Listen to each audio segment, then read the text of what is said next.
and welcome to Simple Blind Luck. I am Blind Luck, and I'll be your guide dog on our little adventure.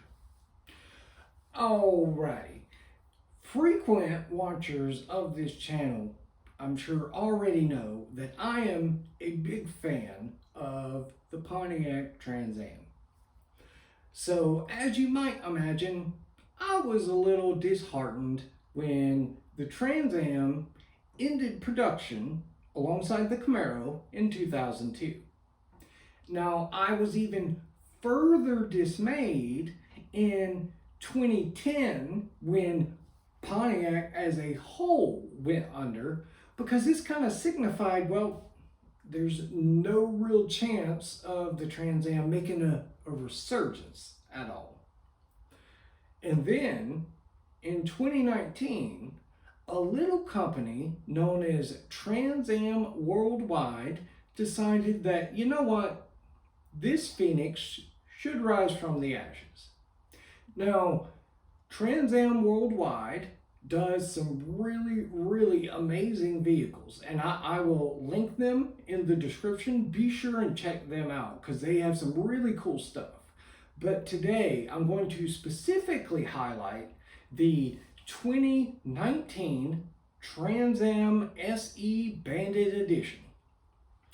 Now, I will go over some of the looks and aesthetics of the vehicle. Of course, the important part, the performance of the vehicle. And I'm going to go over just a couple little neat features about it that I think are really fascinating. So let's go ahead and jump right in. Okay, how in the world do you even start to create a 2019 Trans Am? Well, the Camaro and Trans Am were always built together on the F-body platform, so it makes sense to start with a 2019 Camaro. So that's what they do. They take a 2019 Camaro SS, and then they start removing nearly every body panel that's on the thing. What I really like is they replace the front end, and as you can kind of see, they put on a front clip that looks like a modernized, like a Bandit 77, 78 Trans Am, which is just awesome. They replaced the rear spoiler with the little duckbill spoiler, kind of like what the Trans Am had. You get one aspect that I was a little hesitant about, because I know this might be controversial, but I was never really that big a fan of the snowflake wheels that, you know, are associated with those Trans Ams.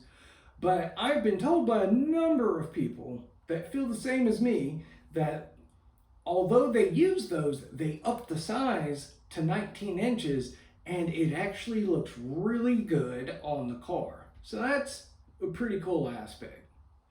I am a big fan that they put a shaker hood on it. So that falls in line with the old Bandit as well.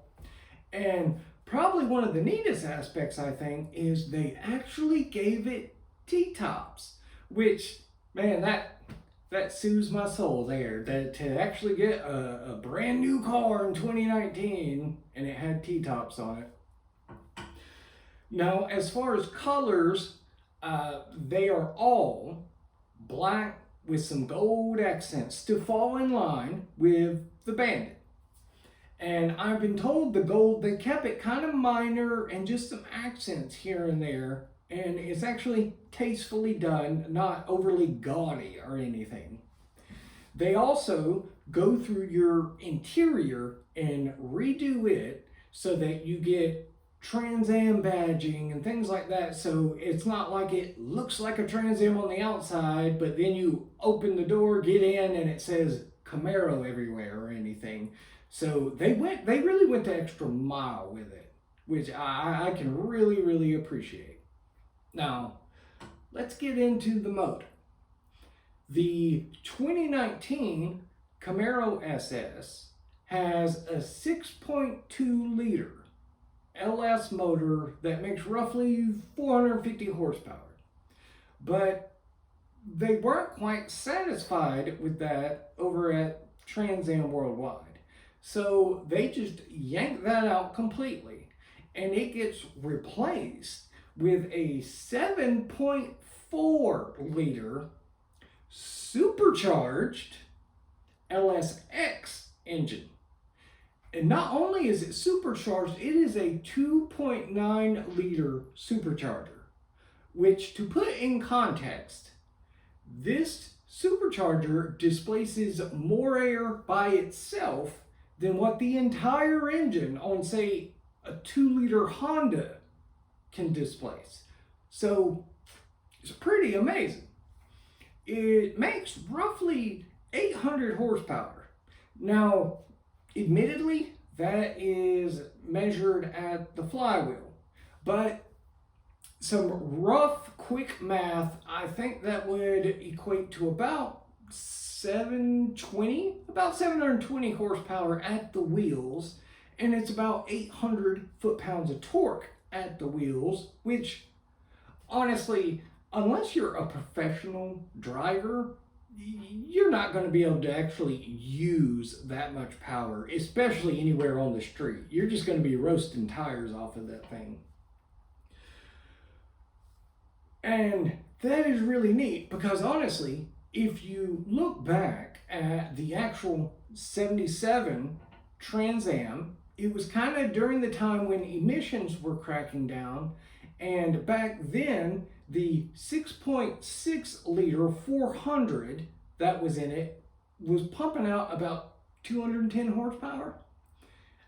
Given that this one is making 720, I would say that this Bandit is not going to have any trouble outrunning any kind of Smoky that comes snooping around. Now, they also beefed up the suspension a bit to try to better contain all of this power. And I couldn't find really specific details on what exactly they did suspension-wise, other than the fact that it was beefed up more than just the standard SS Camaro had. Now that we've kind of gone over some of the performance, let's go over what I think are some really, really neat aspects. Trans Am Worldwide only made 77 of these cars. And of course, this ties in with the old Smoky and the Bandit being a 1977 model. So they are pretty limited. The other really fascinating thing I think about it is they actually consulted with Burt Reynolds during development of this car. So to have something he kind of worked on and gave his seal of approval on is really neat. And furthermore, he actually signed each of the cars as well. And given the fact that Mr. Reynolds sadly passed away, shortly after working on this vehicle with them, I would say the rarity of it really is up there. So it's really, really fascinating and neat. Now, you might be asking, well, how much is one of these? Well, unfortunately, all 77 were already purchased, snatched up real quick. But if you would have been able to grab one, it was about $230,000, which, yes, that is definitely a lot of money. But when you consider the rarity of it, the level of performance, and just everything that goes into it, honestly, I can understand that kind of price tag. And I'm definitely trying to keep my ears out if one happens to pop up on the secondary market, which I think isn't very likely. Not that I have over 200 grand anyway, but I do think this car, being as special as it is, I mean, surely I can get enough money from like a kidney or a lung or something to be able to afford this thing. But that's just kind of a quick overview of it. Let me know, did you even know that this thing existed? And obviously, given the fact that I can't see this car, I mean, what are your thoughts on it? How does it look? Do you think the 230 grand was a good price for it? But just let me know in the comments. And until next time, I will hear you later.